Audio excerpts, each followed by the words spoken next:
चलिए स्टार्ट करेंगे। कल आपने देखा था एप्लीकेशन एम्पियर सर्क्यूटल्स लॉ का फर्स्ट एप्लीकेशन, है ना। आज हम एम्पियर सर्क्यूटल्स लॉ का सेकंड एप्लीकेशन देखेंगे। ये सब आप जो पढ़ रहे हैं ये सभी क्या है, एम्पियर सर्क्यूटल्स लॉ ही है। क्लियर? सिर्फ उसका एप्लीकेशन, आपने एप्लीकेशन 1 देखा, आज हम देखेंगे एप्लीकेशन नंबर 2 जिसका नाम है magnetic field due to hollow cylinder. अगर हमारे पास में क्या हो, एक सिलेंडर हो और वो सिलेंडर कैसा हो, खोखला हो। होलो का मतलब क्या होता है, खोखला। ठीक, तो उस सिलेंडर पे मैग्नेटिक फील्ड कितना बनेगा, समझ में आया। पहले आपको हम समझाना चाहेंगे, मान के चलिए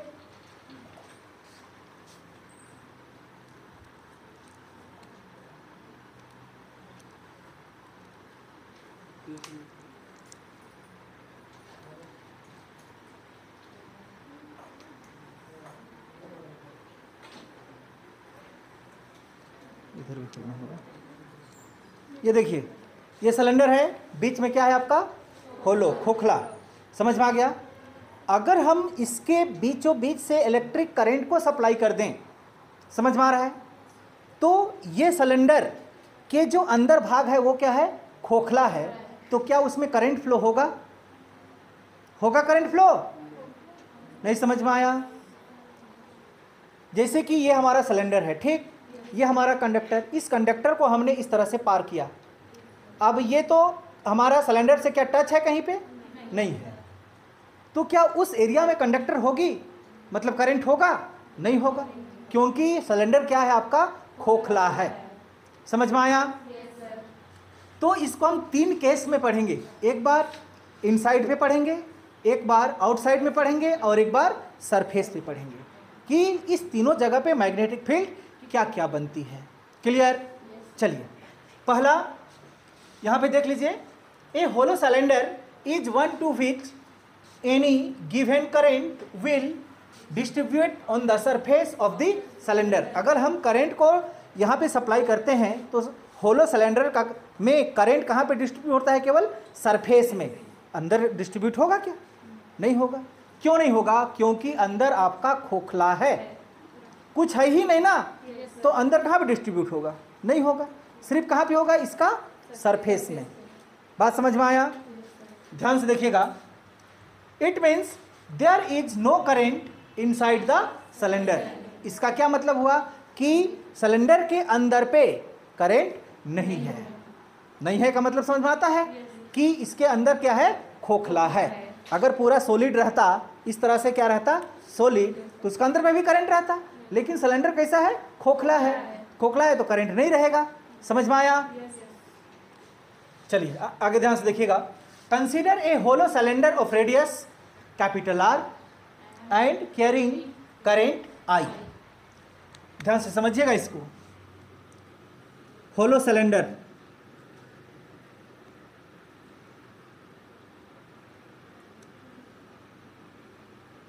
ये खोखला सिलेंडर है, अंदर से पूरा क्या है, खोखला है। यहां पे हम क्या सप्लाई करेंगे, करंट। इसका रेडियस यही तो होगा, ये सेंटर है ना, तो इसका रेडियस क्या होगा, R। यहां से भी हम करंट सप्लाई दिए तो ये भी रेडियस है, ये क्या हो जाएगा, R। यहां पे करंट सप्लाई किए हम I, इस तरह से। तो आप इसको कुछ इस तरह से समझ सकते हैं, करंट इधर से गया, फिर पूरा सरफेस से होते हुए बाहर निकला। क्लियर? लेकिन इसको हम सेंटर बना देते हैं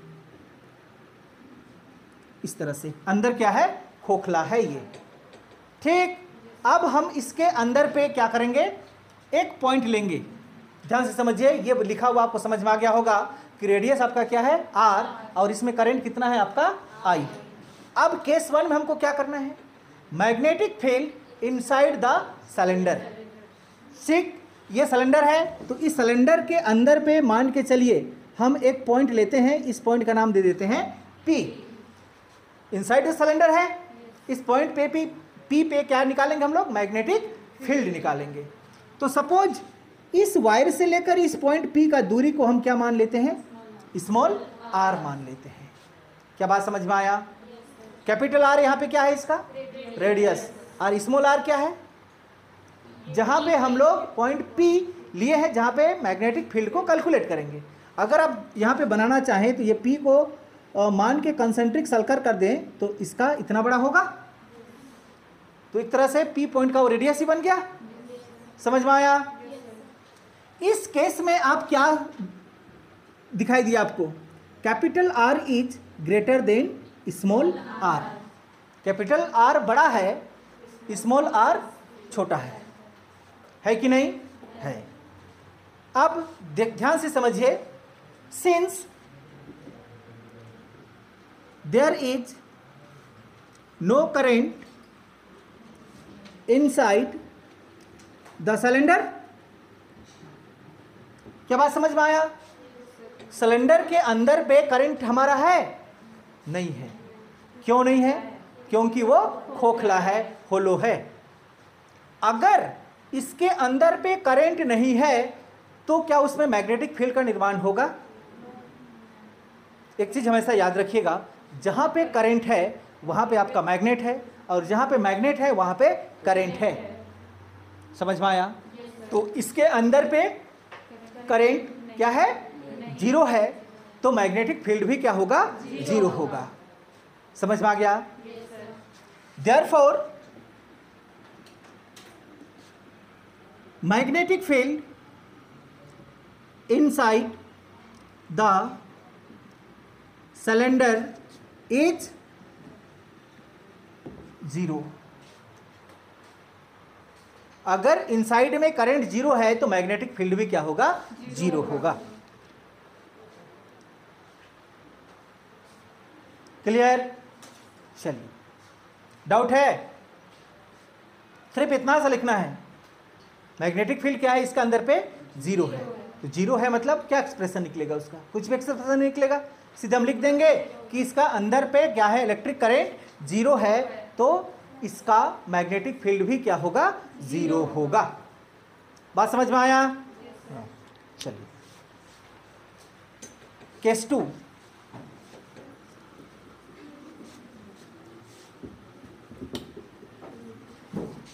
केस 2, चलिए ध्यान दीजिएगा। Case 2, magnetic field outside the cylinder, magnetic field outside the cylinder. चलिए ध्यान दीजिएगा, फिर से वही फिगर हमको बनाना पड़ेगा। सिलेंडर है तो इसका रेडियस ये है, इसका रेडियस हम क्या मानते हैं? Capital R. यहां से करंट हम सप्लाई करेंगे, करंट कितना? आई। ठीक, अब हम मैग्नेटिक फील्ड सप्लाई कहां पे कैलकुलेट करने वाले हैं?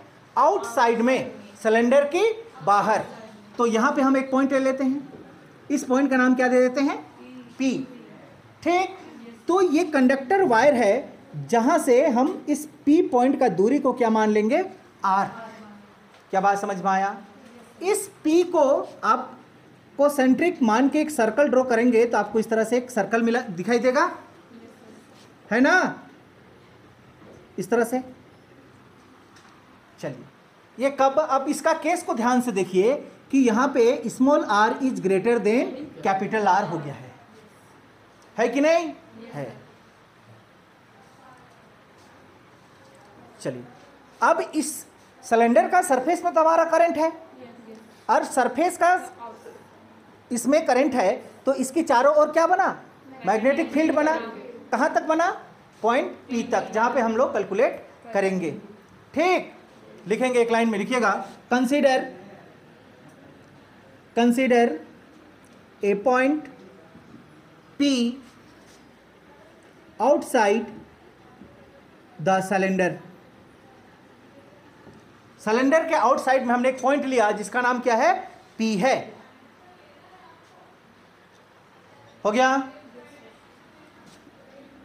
Are is the distance from centre of cylinder to point P। Centre, cylinder का सेंटर से पॉइंट P का दूरी कितना है? स्मॉल r है। ये दिखाई देता है आपको, ठीक। Therefore, net magnetic field at P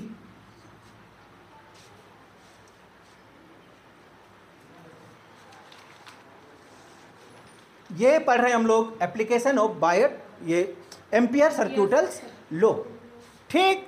ध्यान दीजिएगा, एम्पियर सर्क्यूटल्स लॉ में आप जानते हैं integral B D L is equal to क्या होता है? B D L. थोड़ा सा समझेंगे यहाँ पे, हम यहाँ पे क्या लेंगे? एक छोटा सा करंट एलिमेंट लेंगे। ये तार का करंट एलिमेंट नहीं है, आप ध्यान देंगे। ये कहाँ का है? जो मैग्नेट का एरिया बना है ना, फील्ड बना है, वहाँ का है। समझ में आया? ये इस वायर का टुकड़ा में करंट को हम मेजर नहीं कर रहे हैं, हम कर रहे हैं पॉइंट P पे। तो ये सर्कल जो बना है इस मैग्नेटिक फील्ड का, वहाँ का ये दूरी आपका क्या है? मतलब छोटा सा टुकड़ा का लंबाई dl है, और इसी डायरेक्शन पे भी आपका क्या है? मैग्नेटिक फील्ड है। अब जानते हैं कि इस डायरेक्शन पे करंट फ्लो हो रहा है, तो इसको इस तरह से करेंगे तो ये उसका डायरेक्शन उधर ही है।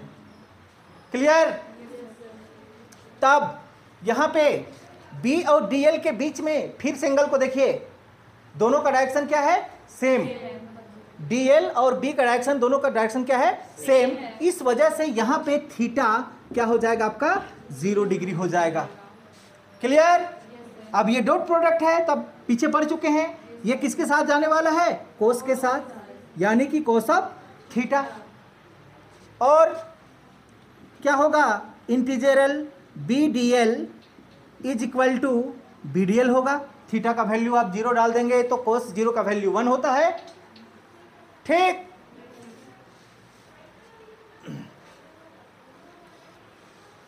इंटीजरल का साइन देना यहाँ पे, इंटीजरल ना, इंटीजरल।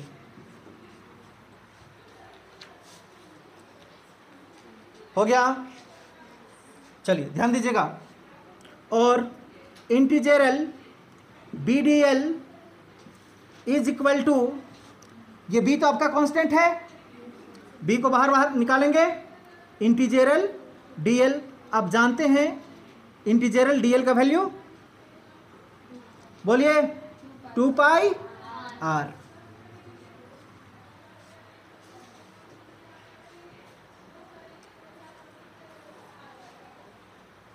हो गया? तब क्या होगा? Integral B D L is equal to, B तो बी रहेगा, इंटीजरल डी एल के बदले में क्या लिखेंगे? 2 पाई आर। हो गया? Equation number first, equation number first हो गया। ये ऊपर का भाग मिटा रहे हैं ना।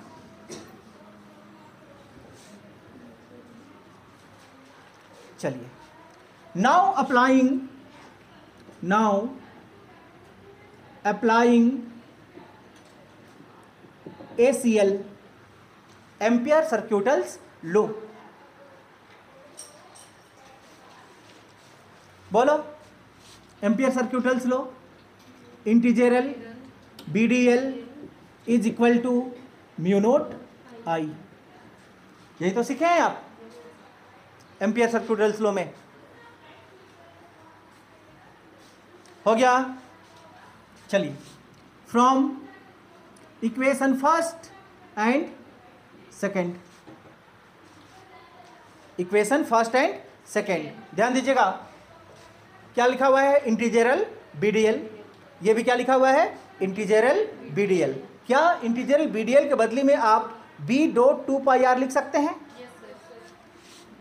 B dot 2 pi are is equal to mu naught I. ये म्यू नॉट आई है ना। और निकाल क्या रहे हैं आप? मैग्नेटिक फील्ड, यानी कि B निकाल रहे हैं। तो B को बाहर करेंगे तो क्या मिलेगा?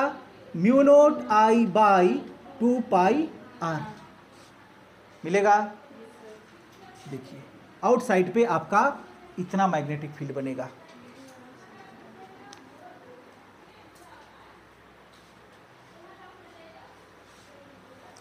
होलो सिलेंडर, खोखला सिलेंडर का, ये आपका था केस 2 हो गया।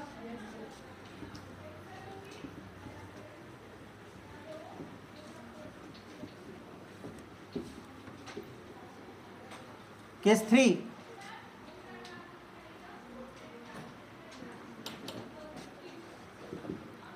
मैग्नेटिक फील्ड ऑन दी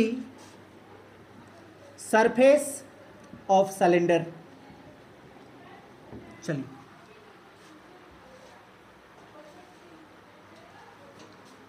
हो गया।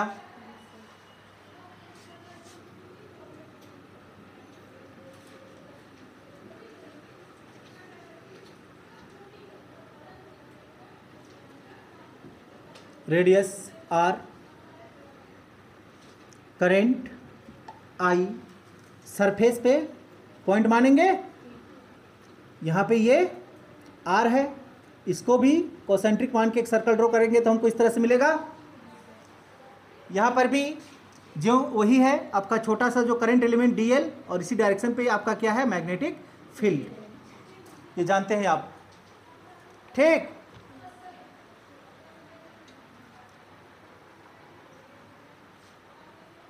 हो गया।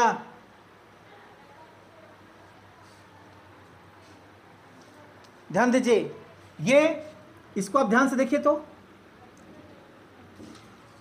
Small r is equal to capital R है, नहीं तो इसमें लिखने का कोई मतलब नहीं रह जाता है, हमारा इक्वल है। आपने क्या निकाला था बताइए, b is equal to mu naught I by 2πr, यहाँ पे हम क्या लिख दें कैपिटल R लिख देंगे, क्यों स्मॉल r कैपिटल R के बराबर है, यानी कि R।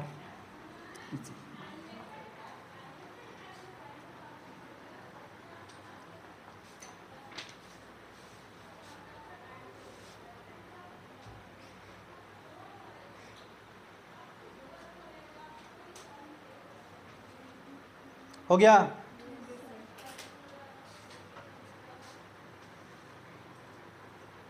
चलिए इसका ग्राफिकल रिप्रेजेंटेशन देखते हैं।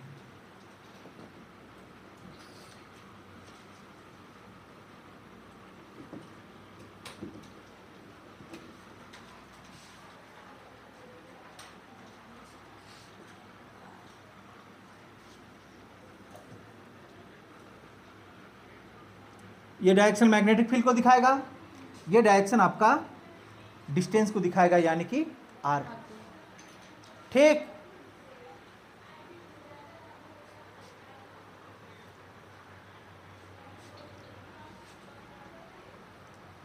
केस 1 में देखिए क्या था, case 1 small r is smaller than capital R था। इस केस में सिलेंडर के इनसाइड पे करंट क्या था, 0 था। समझ में आया, क्या था, 0 था। मतलब यहाँ पे मैग्नेटिक फील्ड यानी कि B इज इक्वल टू 0, ठीक। फिर हम लोग चलेंगे कहाँ पे, तीसरा केस में, दूसरा को बाद में देखते हैं, पहले कहाँ पे चले, तीसरा केस, जहाँ पे हम लोग तीसरा केस में सरफेस, सिलेंडर का सरफेस पे मैग्नेटिक फील्ड को कैलकुलेट किए थे। क्लियर।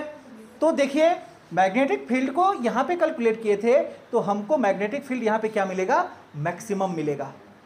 फिर जैसे जैसे दूरी बढ़ाते जाएंगे मैग्नेटिक फील्ड घटते जाएगा। समझ में आया। तो इस केस पे यहाँ आपको क्या मिला, बी मैक्स, यानी कि मैग्नेटिक फील्ड मैक्सिमम वैल्यू मिला। ये कब की केस था, ये वाला बताइए कब की केस था, small r is greater than capital R। इसको हम थोड़ा सा यहीं पे लिख दें क्या, रुको, ये था आपका इस तरह से था और ये था उल्टा ना, इक्वल टू है surface, small r is equal to capital R। ठीक, अब दूसरा केस में आइए। दूसरा केस आपका क्या था? स्मॉलर, सही ये उल्टा है ना, हाँ, smaller r is greater than capital R। इस तरह से क्या होगा? अगर आप ये दूरी को बढ़ाते चले जाएंगे तो मैग्नेटिक फील्ड घटेगा कि बढ़ेगा? जैसे जैसे आप दूरी को बढ़ाएंगे मैग्नेटिक फील्ड क्या होगा? घटेगा। समझ में आया? तो ये घटेगा, उसका क्या मतलब? ये मैक्सिमम है। जैसे जैसे दूरी को बढ़ाएंगे तो मैग्नेटिक फील्ड क्या होगा? घटेगा, मतलब ये नीचे क्यों आएगा। इस तरह से ये यहां पे बनती है। मतलब ये क्या शो किया? B is inversely proportional to the R। R को बढ़ाने पर मैग्नेटिक फील्ड क्या होगा? घटेगा।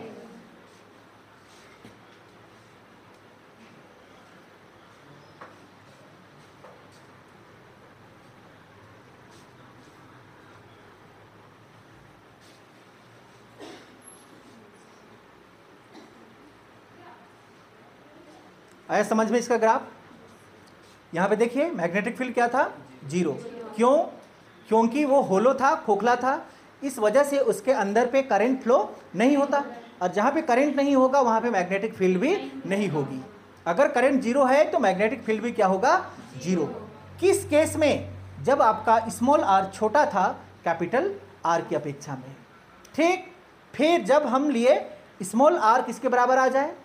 कैपिटल R के बाद, मतलब सरफेस पे मैक्सिमम मैग्नेटिक फील्ड, तो ये देखिए बी मैक्स। फिर जब हम आउटसाइड में लिए तो जैसे जैसे R को बढ़ाते जाएंगे मैग्नेटिक फील्ड क्या होते जाएगा? घटते जाएगा। ये तीनों केस का है, ये फर्स्ट केस, ये सेकंड केस और ये थर्ड केस। ये थर्ड केस का, ये सेकंड केस का। ठीक, ये था आपका second application Ampere circuitals law का, जिसका नाम था magnetic field due to hollow cylinder. अगर हमारे पास में खोखला सिलेंडर है तो कहां कहां पे क्या मैग्नेटिक फील्ड बनती है। हो गया? चलिए इसको क्लियर करते हैं।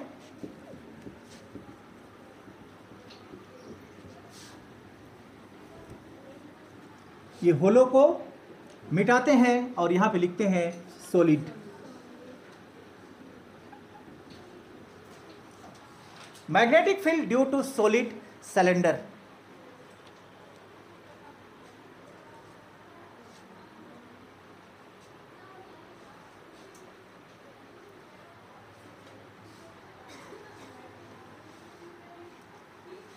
हो गया? सॉलिड सिलेंडर पे जब हम करंट को क्या करेंगे? फ्लो कराएंगे, तो वो सिलेंडर का सब जगह पे क्या होगा? यूनिफॉर्मली डिस्ट्रीब्यूट हो जाएगा। क्यों होगा? क्योंकि वो सॉलिड है। वो तो खोखला था, ये क्या है? आपका सॉलिड है। इस तरह से सब तरह से क्या है? पैक है। समझ में आया? तो लिखेंगे इसको भी, ए solid cylinder, A solid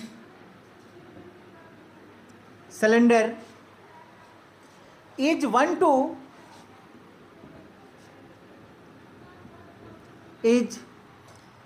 to which any given current, which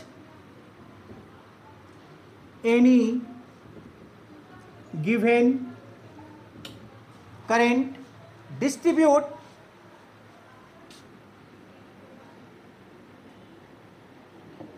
uniformly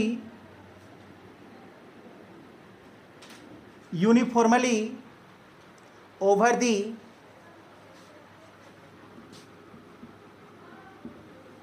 whole cylinder.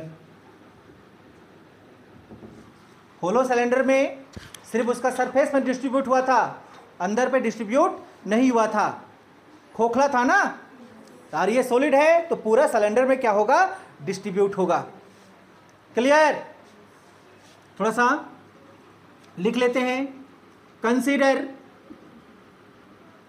A radius of cylinder, क्या मानेंगे? Capital R and carrying current I, carrying current I। हो गया? चलिए,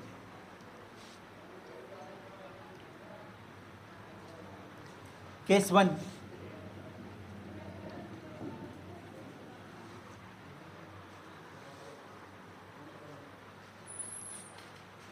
क्या था आपका?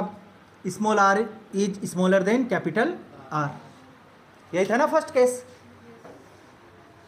यानी कि मैग्नेटिक फील्ड कहां पे हम लोग कैलकुलेट करेंगे? Inside the cylinder. फिगर ध्यान दीजिएगा।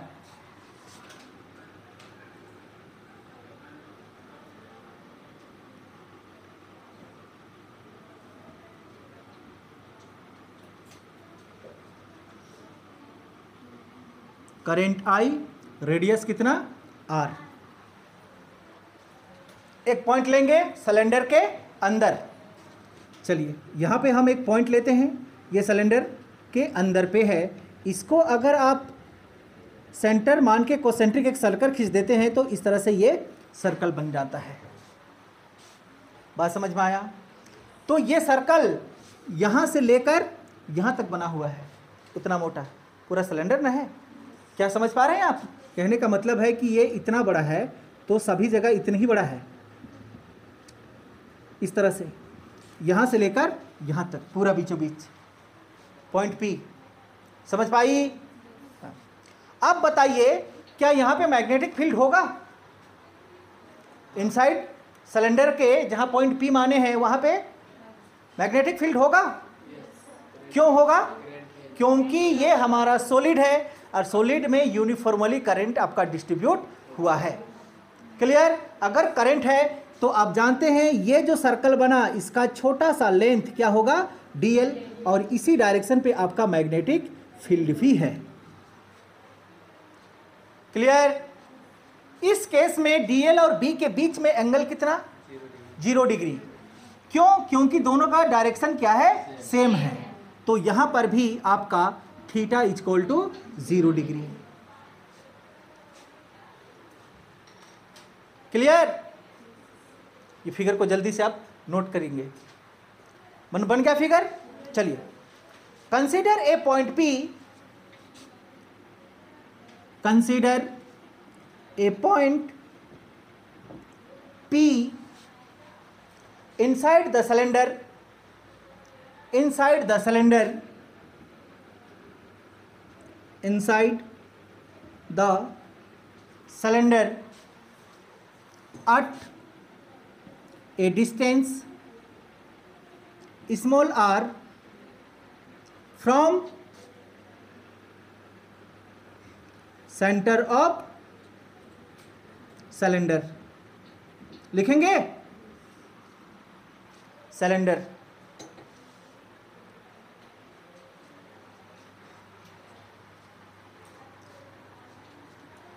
Volume of cylinder equal to क्या होता है? जल्दी, वॉल्यूम ऑफ सिलेंडर बेलन का आयतन बराबर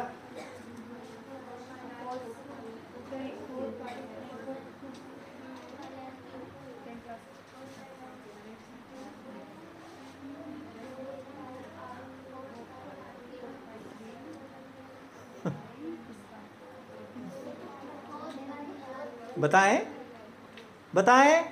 चलिए ध्यान दीजिएगा, ठीक ना? पाई का वैल्यू क्या होता है? नहीं, 180 या कितना होता है ये पूछना चाहते हैं? 180 डिग्री होता है। ये देख रहे हैं? हाँ, वो वाला पाई 180। ठीक, ये देखिए, यहां से ये R या कैपिटल R मान के चलिए, यहाँ से ये कैपिटल R और R क्या हो गया? 2R। मतलब ये पूरा ये दिखाया आपका डायमीटर को, और ये वाला केवल पाई R स्क्वायर होता है। क्या होता है? पाई R स्क्वायर होता है। समझ में आया? अब यहाँ पे करंट इस पूरा सिलेंडर में है, क्या ये छोटा सा हम पॉइंट लिए हैं केवल उसी भाग में है? पूरा में है। और पूरा सिलेंडर का रेडियस को आपने क्या मान रखा? आर। समझिएगा पॉइंट यहां से, ध्यान से देखिए। ये आपका यहां पे एक सर्कल दिखाई देता है, तो इसका नीचे भी तो इस तरह से सर्कल आप बना सकते हैं, इसका नीचे भी क्या इस तरह से बहुत सर्कल बनेगा। समझ में आया? अगर एक सर्कल पे करंट आपका कितना है? आई है। एक सर्कल पे करंट आई है, तो दूसरा सर्कल पे भी तो करंट कितना होगा? आई होगा। तीसरा में भी कितना होगा? आई होगा। क्या बात समझ पाई? डाउट है?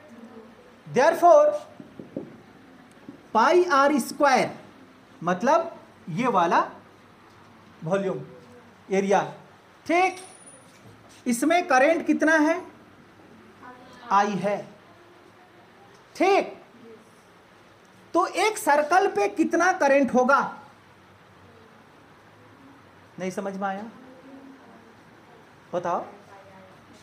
पाई आर स्क्वायर में करंट कितना है आपका? आई। तो यहां पे तो आपका बहुत सारा ये है ना सर्कल, तो एक सर्कल पे कितना करंट होगा? यही तो लिखे हैं हम, वन सर्कल पे कितना करंट होगा। चलिए थोड़ा सा यहाँ पे हम लॉजिकली समझाते हैं आपको, ठीक ना। ध्यान से समझिएगा कि 5 केला, ये क्या है आपका? 5 केला का दाम 50 रुपया। 5 केला का दाम 50 रुपया, तो एक केला का दाम तो कैसे निकलेगा? 10 50/5, तब 10 निकला। यही कहानी यहां पे लग रहा है। Pi are square total current हमारा आई है, तो एक सर्कल में कितना current? I by pi are square. अब आया समझ में? I by pi are square. Doubt है? नहीं जानती है तो केला वाला को लिख लो वहां पे।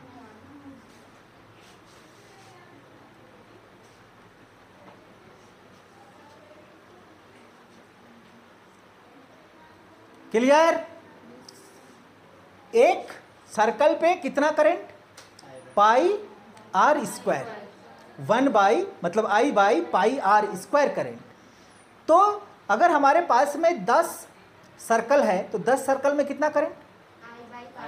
आई by pi are square into 10। लिखेंगे कि नहीं लिखेंगे? लिखेंगे। लेकिन यहाँ पे तो हम काउंट नहीं कर सकते हैं कि यहाँ पे हमारा 10 है कि 20 है कि 50 है, लेकिन इतना जरूर है, पाई आर स्क्वायर है। ये पूरा वॉल्यूम आपका सिलेंडर का है ना, तो इतना में पूरा सर्कल बना हुआ है, तो इतना में करंट है पूरा आपका। तो इतना में कितना करंट? मतलब क्या हुआ? आई बाई पाई, क्या लिखेंगे? R square. स्मॉल आर है कैपिटल आर है?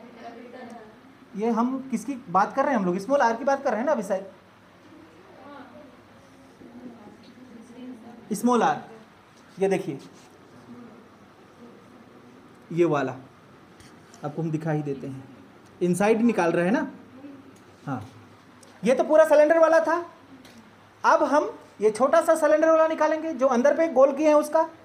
तो यहाँ पे आर की जगह, कैपिटल आर की जगह हम क्या लिखेंगे? Small r. तो स्मॉल आर में कितना टोटल करेंट?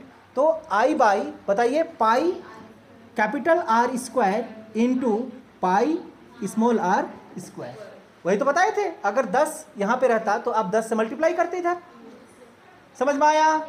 क्या कुछ कटेगा यहाँ पे? पाई से पाई कैंसिल हो गया। तो आई इक्वल टू मिला क्या आपको? या एक बार लिख लो यहां पे, पाई स्मॉल आर कितना मिला? I R square by capital are square.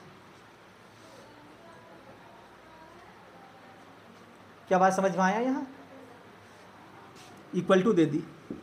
चलो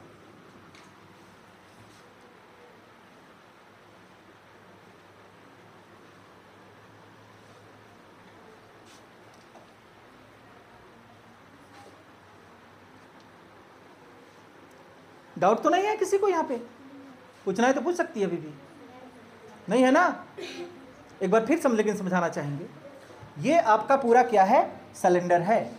इस सिलेंडर पे क्या है, कैसा है, सॉलिड है, पूरा पैक्ड है, कहीं पर भी खोखला नहीं है। अब इस पे आपने करंट सप्लाई किया, करंट सप्लाई किए सॉलिड सिलेंडर पे, तो इस सॉलिड सिलेंडर में टोटली आपका करंट क्या डिस्ट्रीब्यूट हुआ, नहीं हुआ, हुआ। लिखा हुआ है ऊपर में, आप ध्यान से देखिएगा, which any given current distributed uniformly over the whole cylinder. पूरा सिलेंडर पे क्या हुआ, आपका ये करंट डिस्ट्रीब्यूट हो गया। क्लियर। तो यहां पे आप जानते हैं volume of cylinder pi are square. ठीक, ध्यान से समझिएगा, आपका इस सिलेंडर का वॉल्यूम कितना, पाई आर स्क्वायर। इस पाई आर स्क्वायर में कितना करंट, आई करंट। क्या बात समझ में आया। अब इस सिलेंडर को आप 10 टुकड़ा में बांट दें, कितना टुकड़ा में, 10 टुकड़ा में, तो 10 चक्ति बन जाएगा। तो एक चक्ति में कितना करंट, ये हमने निकाला है कि नहीं, समझ में आया। अब ये तो हमारा पूरा बड़ा सिलेंडर का जिसका रेडियस कैपिटल आर था उसका कहानी था। अब हमको निकालना है इस पॉइंट पी पे मैग्नेटिक फील्ड। तो इस पी पॉइंट का दूरी कितना है, स्मॉल आर, लिख लीजिए। ठीक, तो यहां से यहां ये क्या बना, एक छोटा सा फिर से सिलेंडर बना ना इसको, तो इसका वॉल्यूम कितना, पाई स्मॉल आर स्क्वायर होगा। तो इस पाई स्मॉल आर स्क्वायर में कितना करंट होगा, I by pi capital are square into pi are square. जितना आप करंट निकालना चाहते हैं उससे इसको मल्टीप्लाई कर दीजिए, इतना करंट निकलेगा। मतलब पाई आर स्क्वायर इक्वल टू क्या मिला आपको, I R square by capital are square मिला। हो गया, ध्यान से समझेगी। ये क्या है आपका पाई आर स्क्वायर, यहां पर क्या लिखे थे, पाई आर स्क्वायर कितना, आई, लेकिन यहां पे क्या है आपका स्मॉल आर, और यहां पे क्या था कैपिटल आर। तो क्या यहां पे इस आई को हम यहां पे आई डैश मान लें, समझ में आया। अगर आई है तो पाई कैपिटल आर स्क्वायर, तो हमारे पास में क्या है, स्मॉल आर है, तो ये अंदर का करंट को दिखा रहा है। अंदर का करंट को हमने क्या माना, आई डैश। तो आई डैश इक्वल टू क्या मिला आपको, I R square by capital are square.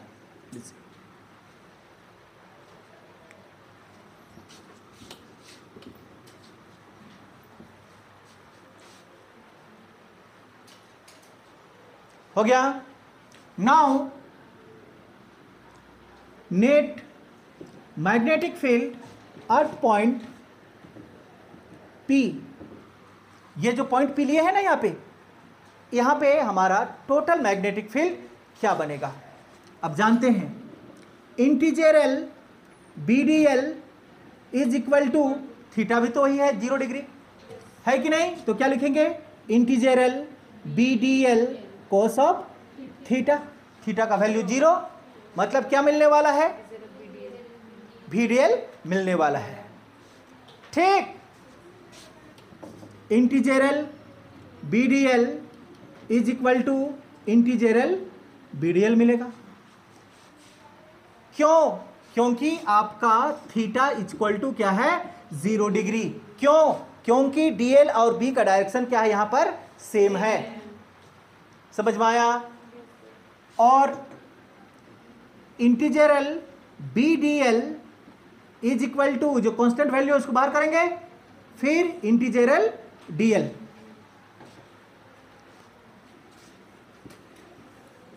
चलिए अब जानते हैं integral DL equal to capital r या स्मॉल आर, स्मॉल आर, क्योंकि हम पॉइंट P पे कैलकुलेट कर रहे हैं, और पॉइंट P पे इसका जो रेडियस है वो कितना है, स्मॉल आर है। हो गया। तब क्या मिलेगा आपको, integral BDL is equal to, B तो है, डॉट इंटीजरल DL के बदले में 2 पाई R। हो गया, समझ में आया। Equation number first. Now applying ACL, now apply ACL, ampere circuitals law. हो गया। अब जानते हैं integral BDL equal to mu naught I. Clear? लेकिन यहां का करंट को आप आई डैश माने हैं। क्या माने हैं? I dash. तो इस करंट को भी हमको क्या मानना होगा? आई डैश लेना होगा। क्लियर? चलिए इसको दीजिए इक्वेशन नंबर सेकंड। ये आई डैश क्यों लिए समझ में आया ना? हाँ। कुछ कैसे हम तुम लोग को समझाएं, ये पेन लाना थोड़ा सा। मान के चलो ऐसा समझेगी कि ये जो देख रही है ना, ये पूरा क्या है? सॉलिड है। ठीक, इसका टोटल वॉल्यूम आपका क्या है? पाई कैपिटल आर स्क्वायर है। कितना है? पाई कैपिटल आर स्क्वायर, क्योंकि इसका यहाँ का रेडियस कैपिटल आर है और यहाँ का टोटल करंट कितना है? आई है। अब इसके अंदर पे हमने एक छोटा सा भाग लिया, जैसे कि ये देखो, ये सिलेंडर ही है ना, और इसके अंदर पे पैक है। तो यहाँ पे इसको पॉइंट माना, तो इसका रेडियस कितना है? स्मॉल आर है। तो इसका वॉल्यूम कितना? Pi small r square. और यहाँ का करंट को हमने क्या माना? I dash. ये बात है, समझ में आया? चलिए आगे, इसको इक्वेशन क्या दिया हम? Second. From equation first and second. चलिए from equation first and second दोनों को इक्वेट करेंगे तो क्या मिलेगा आपको?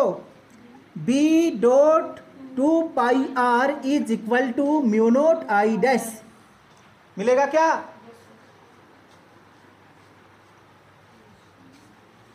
ये कैसे है, समझ में आया? देखो यहां पे क्या है? इंटीजरल BDL है और यहां पर भी इंटीजरल BDL है। तो इंटीजरल BDL के बदले में आप बी डॉट 2 पाई आर लिख सकते हैं, इज इक्वल टू क्या है? Mu naught I dash.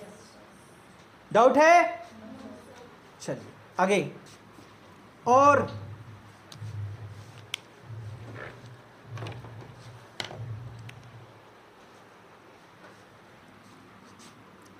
B dot 2 pi are is equal to क्या है आपके पास में?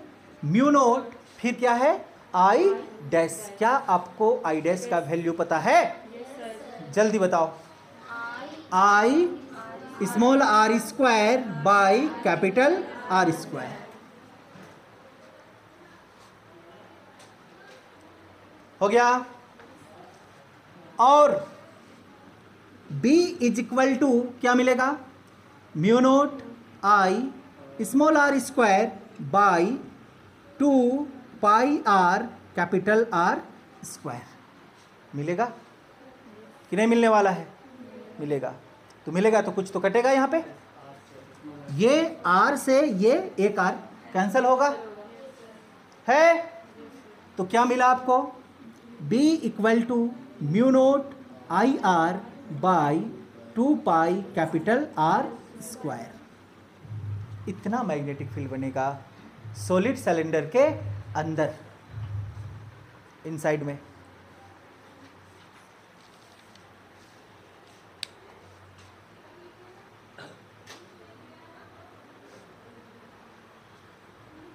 क्लियर? डाउट है ये? चलिए पूछना है तो पूछ सकती है, बोलो।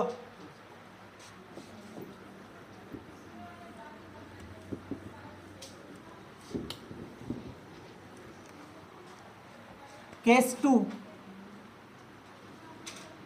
कब small are is equal to capital r.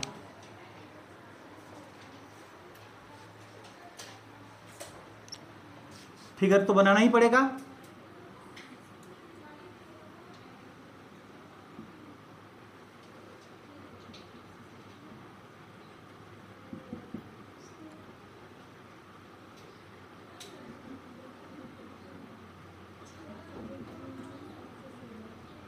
है ना? इसी तरह से होगा। अभी स्मॉल आर और कैपिटल आर दोनों क्या है? इक्वल है। अगर ये दोनों इक्वल है तब क्या होगा हमारा, ध्यान से देखिए। आपने बी क्या निकाला अभी, जल्दी बोलिए। म्यू नोट आई कौन सा r by 2 pi capital are square, क्या निकाले हैं। अब ध्यान से देखिए, small are is equal to capital r, है कि नहीं। तब B is equal to mu naught I capital r by 2 pi capital are square. हाँ, नहीं समझ में आया? आया।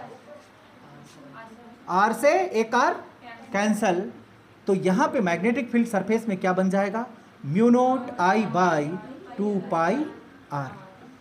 देखिए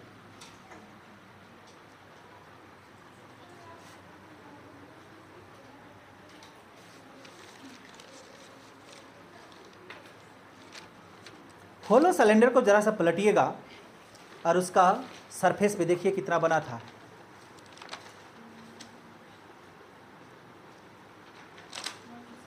सेम निकलता है। हाँ, क्यों, वो भी सरफेस है और ये भी क्या है, सरफेस है। सिर्फ फर्क क्या है, वो होलो है, ये सॉलिड है, लेकिन सरफेस में तो उसमें भी करंट है और इसमें भी करंट है, दोनों का वैल्यू क्या आने वाला है, सेम। ये आपके सामने है प्रूफ। क्लियर। चलिए case number 3, case number 3, case 3। Case 3 में क्या होता है, r greater than capital r, यही होता है। मतलब ये हुआ, ये जो आप पॉइंट P लिए हैं ये आउटसाइड पे होगा। कहाँ पे होगा, आउटसाइड पे, यहाँ पे। इसको सेंटर मान लीजिए, तो इस तरह से ये सेंटर बन जाएगा। ये P है, ये R है। ये छोटा सा करंट एलिमेंट यहाँ पर भी DL होगा और इसी डायरेक्शन पे क्या होगा, आपका B होगा।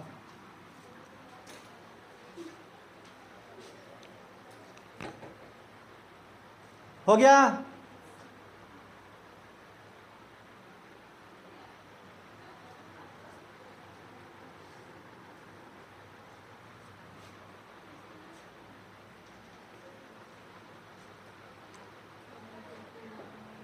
क्लियर।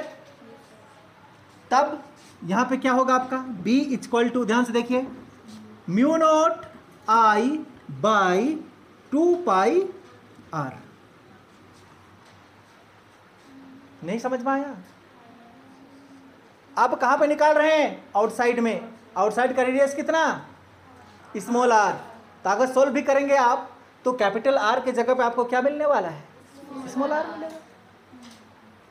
समझ में आया। सॉल्व करना चाहते हैं तो कर सकते हैं, वही मिलेगा। सिर्फ कैपिटल आर की जगह आप स्मॉल आर पुट करेंगे तो स्मॉल आर ही आएगा। बात समझ में आया। अगर हम इसका ग्राफिकल रिप्रेजेंटेशन देखना चाहें, क्या देखना चाहें, ग्राफिकल रिप्रेजेंटेशन, तो क्या होगा उसका, उसको ध्यान से देखिएगा। ग्राफिकल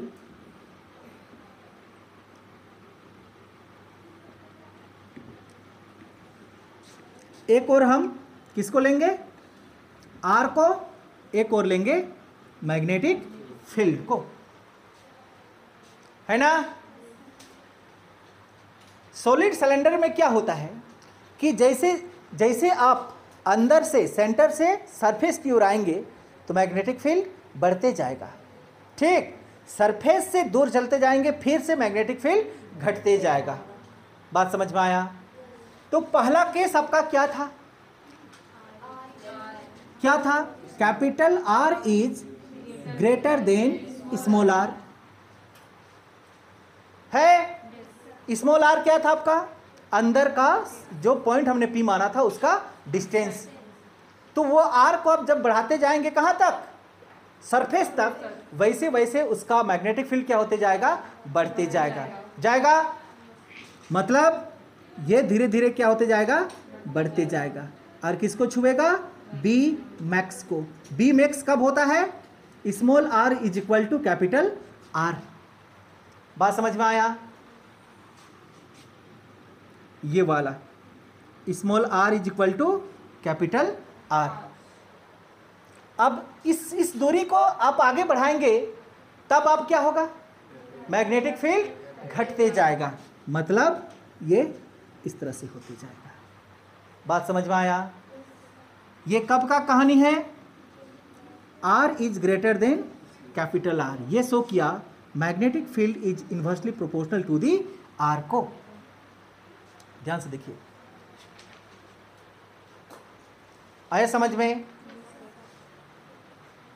क्या आपका एनसीईआरटी बुक में ये फिगर है सामने? देखिए यही है।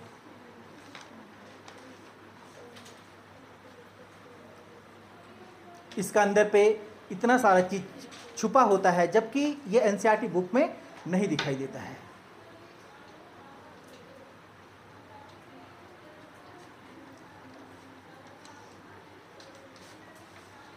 डाउट है किसी को?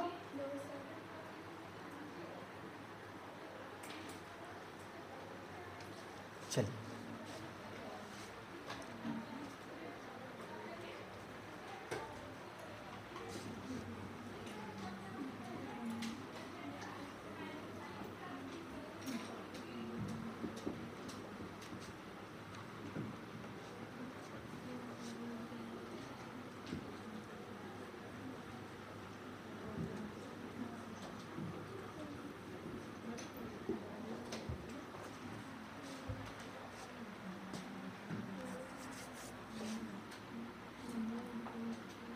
क्वेश्चन लिखिएगा।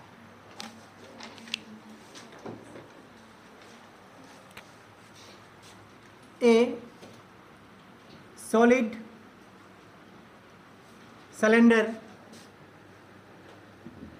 आउटसाइड द सिलेंडर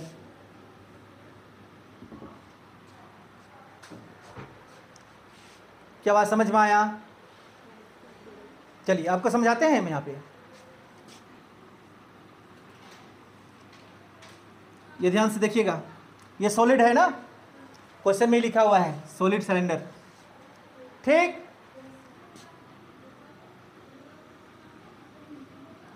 इसमें आपका करंट जा रहा है, इसका रेडियस, ये क्या है इसका रेडियस, इसका रेडियस कितना दिया हुआ है 0.5 मीटर। करंट कितना दिया हुआ है 3 एम्पियर दिया हुआ है।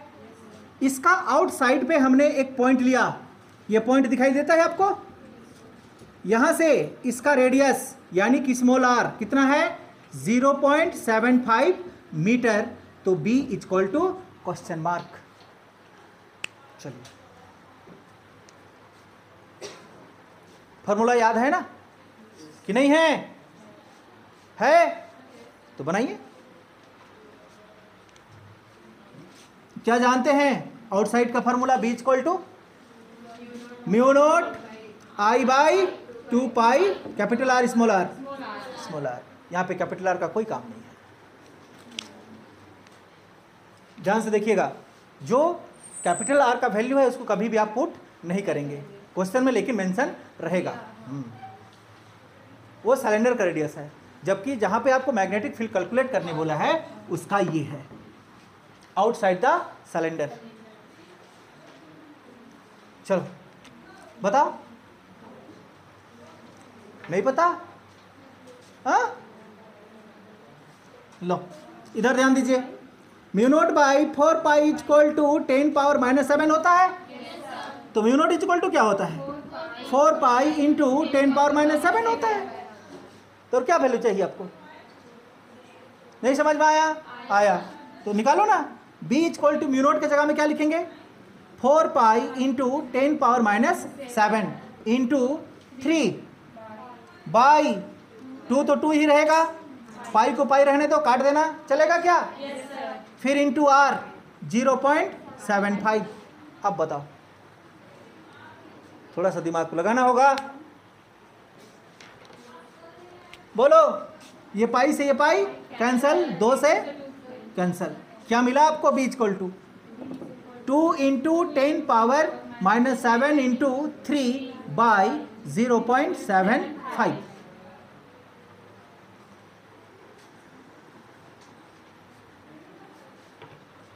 हो गया? क्या आप इसको लिख सकते हैं? ध्यान दीजिए, B इक्वल टू 3 2 जा 6 इंटू 10⁻⁵ बाई 75। बता। हाँ अच्छा पॉइंट वाला दो जाएगा पॉइंट।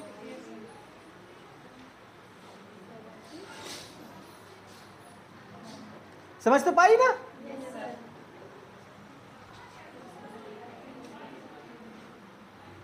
चलो जल्दी।